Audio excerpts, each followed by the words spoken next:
Hi, I am Tamara from mooglyblog.com, and today we are doing a tutorial for the Countdown Crochet Paper Chains. You can see those chains right here. Again, this is a great green alternative. You can turn it into a toy, you can use them for decor year after year, and just have a lot of fun with them. So let's come on down to the hand camera and we'll take a closer look at what we've got here. All righty, get them turned the right way around. Now, here you can see I've added some numbers to mine. We've got a 20 there, 4, 3, 2, 1. You can, of course, also leave them plain, or you can use the alphabet. The Moogly Crochet alphabet is a great option. The Moogly lowercase alphabet, Greek letters. And as I say, you could use anything with these. You could really applique them and make them your own. You could definitely add little memorable things for year after year. Now, each one of these links takes only 35 yards of Bernat blanket, which is the yarn I used. You'll also need a US 8mm crochet hook. That's a US L 11, 8 millimeters. This one is by Susan Bates. You'll also, if you want to go ahead and add those letters, I recommend using Bernat Softy Cotton with an F 3.75mm crochet hook. That's going to make the right size letters to fit these links. But of course, you can play with them however you like. So, one additional thing you'll need besides the yarn and the hook, of course, is the buttons. Each link uses 2 buttons. These buttons are 1 5/8 inch across, so pretty big buttons there.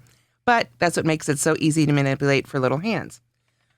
Finally, optionally, you may want to use some tacky glue to glue on your letters. If you are going to be using this, or your numbers, or again, whatever you're adding on, if you are going to be giving this to little ones, you might want to go ahead and sew them on. I did do that with my number 1. It's trying to hide from me right there. So you can sew them on if you prefer, and that will be more secure. But if, like me, you like speed, a little bit of glue goes a long way too. You just need to give them a little bit of a chance to dry. So let's go ahead and set this aside. And I'm going to pull up some scrap yarn of my own, and we'll make one of these links together. So I'm going to find my N. There we are. And as always, I'm going to start with a slip knot on my hook. There we are. And then we are going to chain 9.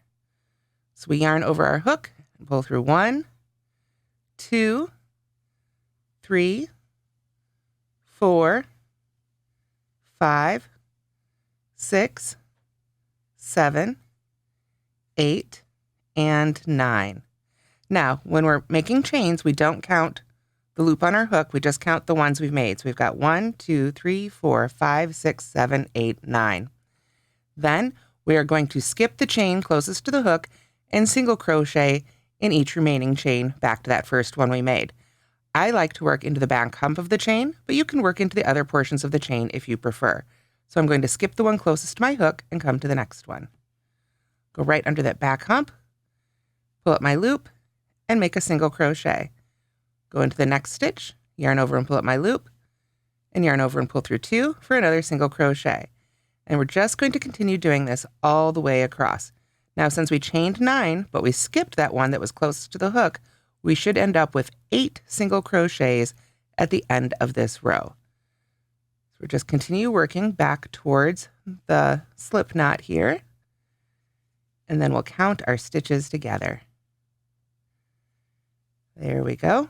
So we've worked into the last one. I like to pull up my loop and put it over my finger there to secure it. 1, 2, 3, 4, 5, 6, 7, 8. So now we've got our first row made.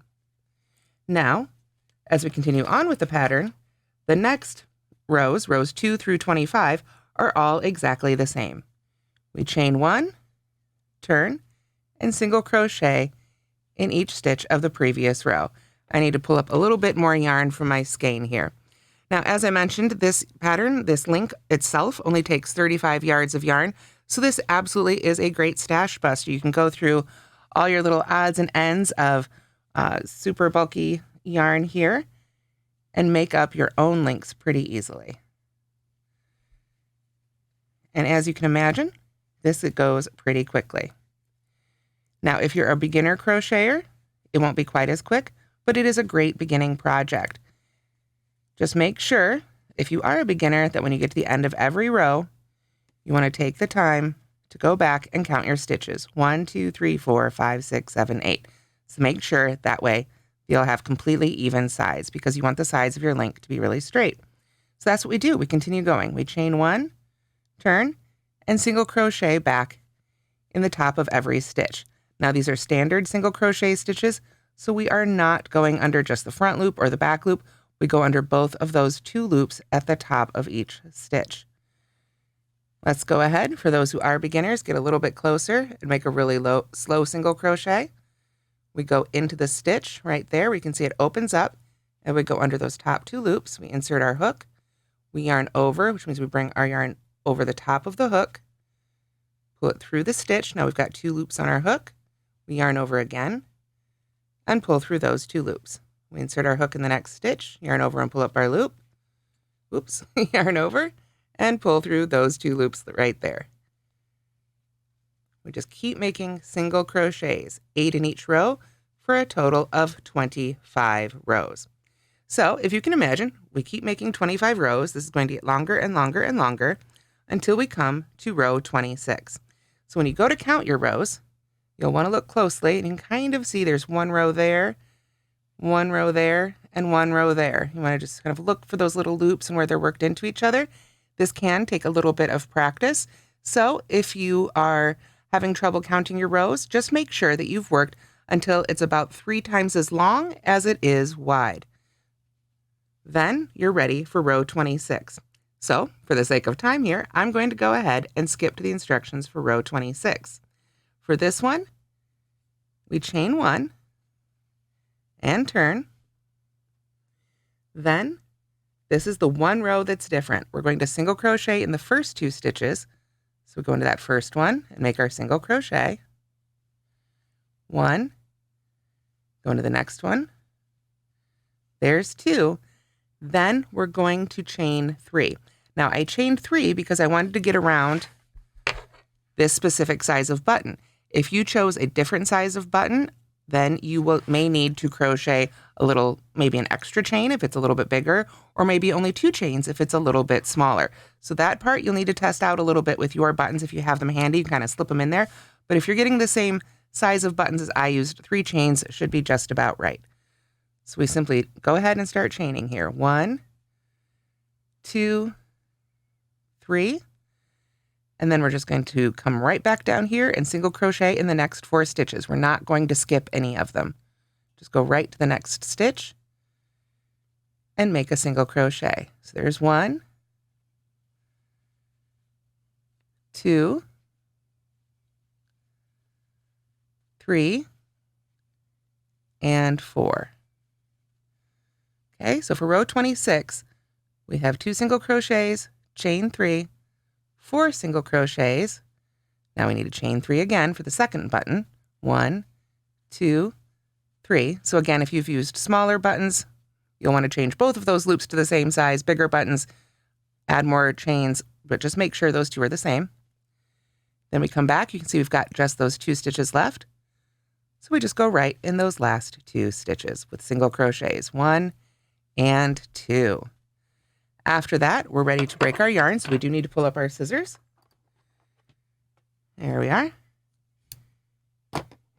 And you can secure that end by yarning over one last time and just pulling it right through that final loop. Give that a tug, and it won't go anywhere. Now after that, we do need to weave in our ends. Let me grab a yarn needle here. For big, thick yarns, you need big yarn needles. So a yarn needle, of course, has a big eye. This is a bigger yarn needle. So I'm going to go ahead and thread our yarn right on here. And then I can use my yarn needle to just bury this end. That's another term we use for weaving in our ends.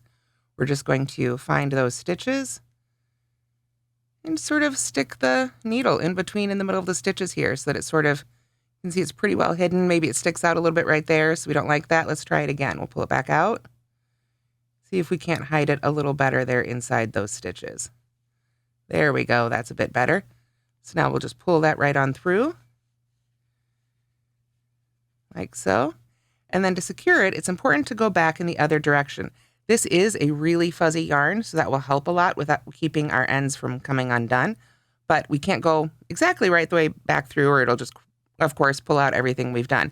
So we need to kind of go around another loop here before we head back in that direction. We can go back that way, or we can kind of jump into another row. Whatever feels good. We just want to make sure that as we use and play and store these links year after year and event after event, that end isn't going to work its way back out. So when you feel like that is in a good place, we simply trim it off. I like to give it a little extra tug before I cut. Oop, I almost threw away the wrong part there.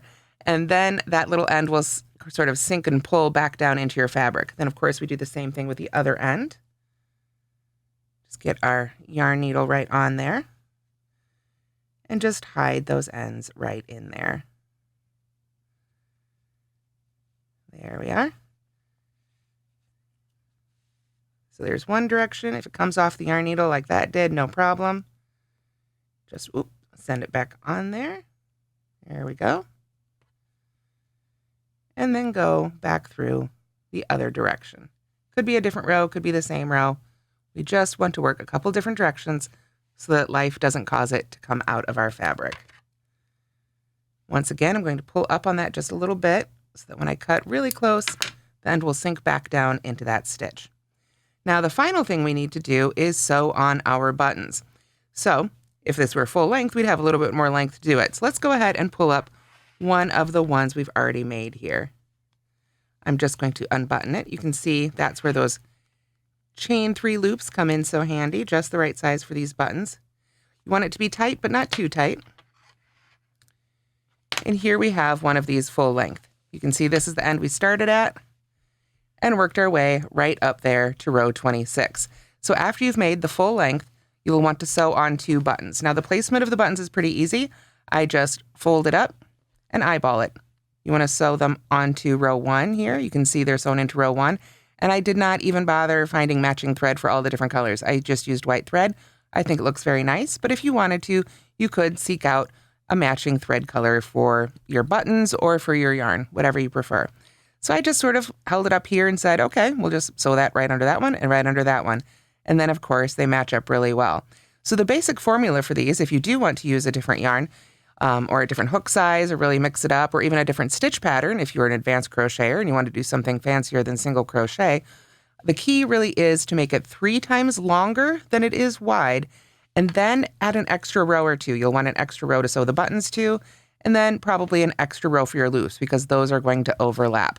But in my experiments, 3 times the length, 3 times the width for the length seems to be what works out to make a really well-formed paper chain. So after you've got it all made, that's when it's time to add whatever appliques you want to add. You probably want to add them to the same side that the buttons are on so that they face out, of course, when you are doing those.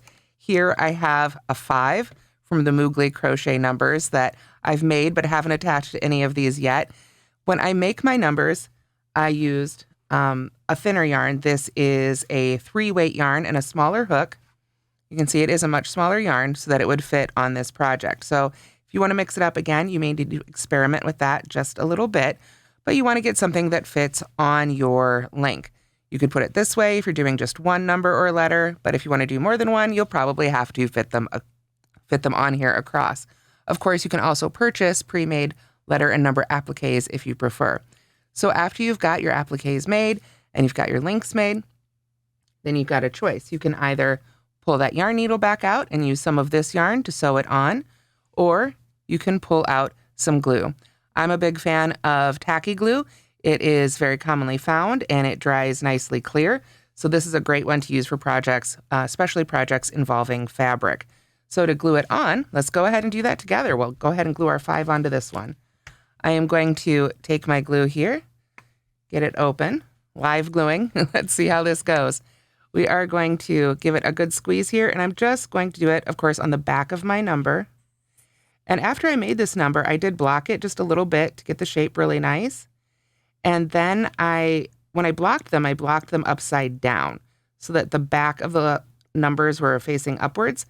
And then I used a little bit of spray starch, and I just sprayed very lightly on the back of all those numbers before I took them off my blocking board. And that gave just a little extra body to the applique. It's something I really like to do when I make appliques, is use just a little bit of spray fabric starch because it just stiffens them up just that little extra bit, helps hold the shape until you've got it attached to your item. So you can see here, I'm just going back and forth with the glue, dabbing it on there.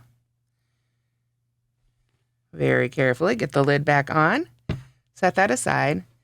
And then I'm just going to sort of eyeball it here. I actually like to sort of count in. We've got that last row, sort of 1, 2, 3, 4, 5, sort of, this is about the middle here.